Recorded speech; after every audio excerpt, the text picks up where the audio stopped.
मंदिर में आ रहे हैं और राम जी अपने भव्य मंदिर में आ रहे हैं, जो आप सबने 2014 में भारत के बैकवर्ड परिवार के, गरीब परिवार के व्यक्ति को वोट के माध्यम से आशीर्वाद दिया था, तो उन्होंने राम जी के आने के पहले संपूर्ण भारत में सरकार को पहली बार आपके चरणों में, आपके घर तक उतार दिया और संपूर्ण पूरे भारत के अंदर हर गांव के अंदर सरकार आती है और आपसे पूछती है कि आपका राशन कार्ड बना कि नहीं बना, आपसे पूछती है कि आपकी पेंशन आई कि नहीं आई, आपसे पूछती है कि आप उज्ज्वला गैस का कनेक्शन प्राप्त किए कि नहीं प्राप्त किए, आपसे पूछती है कि आवास प्राप्त किए कि नहीं प्राप्त किए।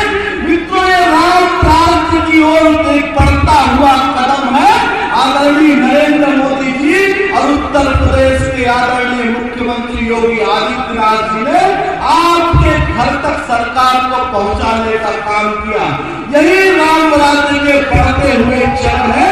आप कल्पना करिए और 10 साल पहले की कल्पना करिए, 2024 की शुरुआत हो गई है और 2014 के पहले की कल्पना करिए। कांग्रेस के प्रधानमंत्री होते थे राजीव गांधी।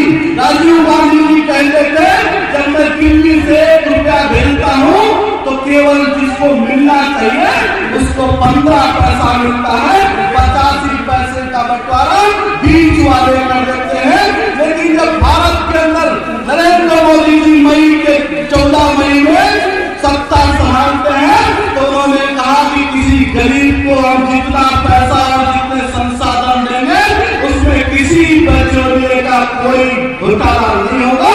इसीलिए संपूर्ण भारत के अंदर 85 करोड़ लोगों को जनधन के माध्यम से बैंक में जोड़ने का काम किया। पहले जब गांव का व्यक्ति बैंक जाता था तो गांव के संपन्न या प्रधान जैसे लोगों को बैंक ले जाता था, लेकिन जब बैंक आपके चरणों में आती है, आपके घर तक आती है, कहती है आपका खाता खुला कि नहीं खुला, अपना आधार कार्ड दे दीजिए और निःशुल्क इस देश के अंदर खाता खुलता है कि नहीं खुलता। नरेंद्र मोदी जी ने कहा कि हमारी बहू बेटियां, हमारे गांव भर की महिलाएं अपने स्वच्छ भारत मिशन के तहत उन्होंने शौचालय इसलिए बनवाया कि जब गांव के अंदर गरीब परिवार की बहू बेटी शाम का इंतजार करती थी, रात का इंतजार करती थी शौचालय जाने के लिए, उन्होंने संपूर्ण भारत के अंदर शौचालय बनाने का काम किया। मित्रों, इतना ही नहीं किया नरेंद्र मोदी जी ने। नरेंद्र मोदी जी ने 4 करोड़ भारतवासियों को भर दिया और हम गर्व से कहते हैं कि श्री राम के आशीर्वाद से 4 करोड़ भारत के लोगों को आवास मिले। तो नरेंद्र मोदी जी श्री राम की कृपा से 22 तारीख के अंदर उन्हीं श्री राम जी को एक भव्य महल देने जा रहे हैं 550 वर्षों के बाद। ये भारत की आस्था नहीं है, ये विश्व के अंदर सनातन धर्म की शक्ति की बात है। इतने देश के अंदर बहुत सारी सरकारें आई, एक सरकार ऐसी भी थी कि श्री राम का नाम लेने पे डरती थी और उन्होंने 24 वकील खड़े किए थे सुप्रीम कोर्ट में। सुप्रीम कोर्ट के अंदर एक हलफनामा दिया था कि भारत में राम नहीं है, भारत में राम का कोई अस्तित्व नहीं है, राम काल्पनिक है। आज शाम को आप सब जाना और अपने परिवार के साथ बैठ करके भोजन करना और अपने घर वालों से पूछना कि राम काल्पनिक है। शायद आप इस प्रश्न के उत्तर को पूछेंगे तो संपूर्ण भारत के अंदर कोई मुस्लिम भाई परिवार का व्यक्ति नहीं बोल सकता कि राम काल्पनिक है। राम हमारे पूर्वज है, राम हमारे आदर्श है, राम हमारे भगवान है। ये संपूर्ण भारत नहीं, आज संपूर्ण दुनिया बोल रही है। मित्रों, नरेंद्र मोदी जी ने 3 काम इस देश में किए हैं। पहला काम किया है गरीब को मुख्य धारा में जोड़ने का काम किया, चाहे वो किसान बिजली के माध्यम से किया हो, चाहे महिलाओं की स्कीम, चाहे नौजवानों की स्कीम इंडिया, स्टार्टअप इंडिया, मुद्रा बैंक के माध्यम से किया हो, चाहे महिलाओं को सुकन्या समृद्धि योजना के तहत किया हो, बेटी बचाओ बेटी पढ़ाओ की तहत किया हो, चाहे महिलाओं को 33% आरक्षण देने का काम किया हो, चाहे गरीब को शौचालय देने का, आवास देने का, किसान बिजली देने का, नीम को यूरिया देने का काम किया हो, चाहे इस देश में हाईवे का जाल बिछाने का काम किया हो, चाहे एयरपोर्ट की कनेक्टिविटी बढ़ाने का काम किया हो, चाहे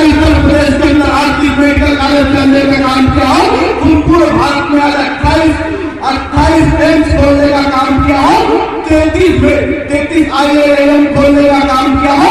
नरेंद्र मोदी जी ने पहला काम किया, गरीब को मुख्य धारा में जोड़ने का काम किया। दूसरा काम किया, भारत के अंदर सड़कों का, मेडिकल कॉलेज का, एयरपोर्ट का चार्ज बिछाने का काम किया। और सबसे बड़ा काम जो किया नरेंद्र मोदी जी ने, भारत की आस्था का और भारत की सीमाओं को सुरक्षित करके विश्व के अंदर भारत की शक्ति बढ़ाने का काम किया। आज भारत की जो सीमाएं हैं, भारत की जो सेना है, वो दुनिया की सबसे बड़ी ताकतवर सेना हो गई है।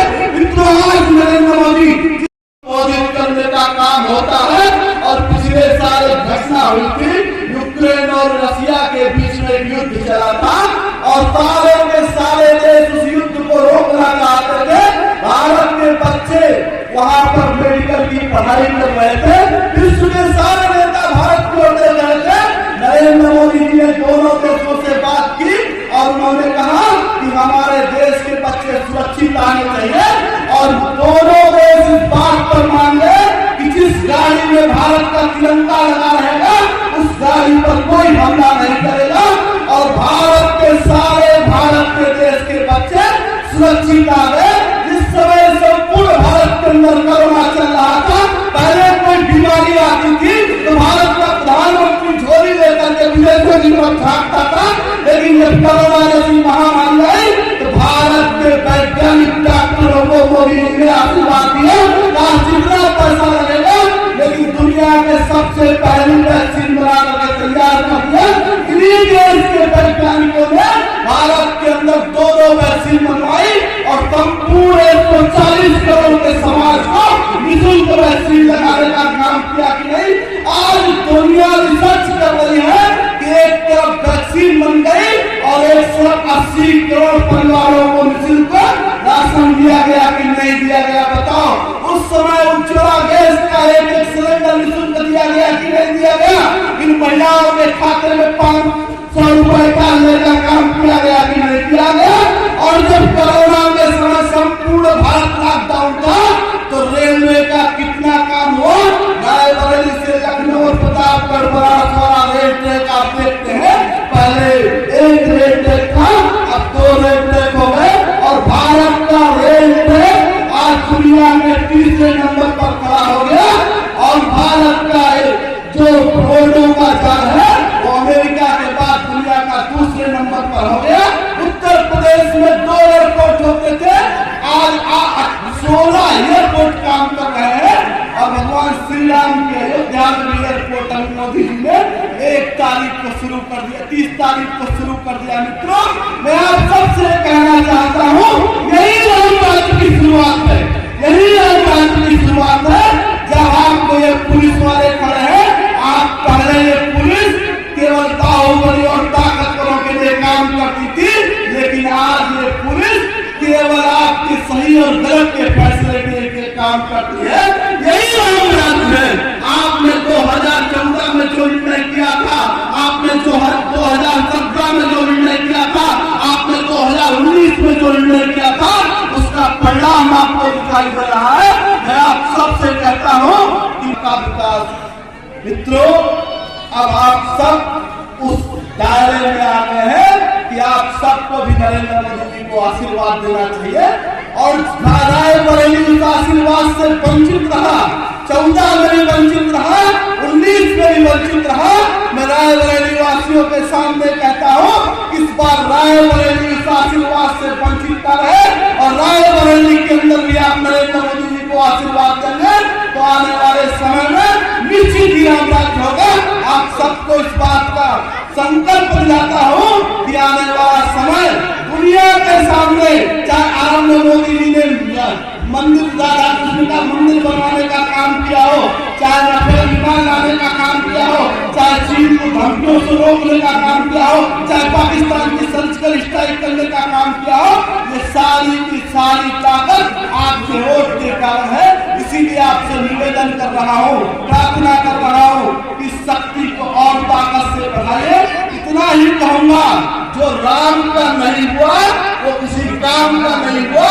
आज तक की सरकारें, सारे सरकारें बैठी रही, आज केवल मोदी जी की हिम्मत है कि अयोध्या के अंदर 22 तारीख को सरजू स्नान करके राम जी को स्थापित करने के लिए आ रहे, राम जी के नए भवन में लाने के लिए आ रहे। आप सबको 2024 में आशीर्वाद दे। इतना है कहकर अपनी वाणी को विराम देता हूँ। हमारे चैनल को सब्सक्राइब करें और वीडियो सबसे पहले अपने मोबाइल पर पाने के लिए बेल आइकन को दबाएं।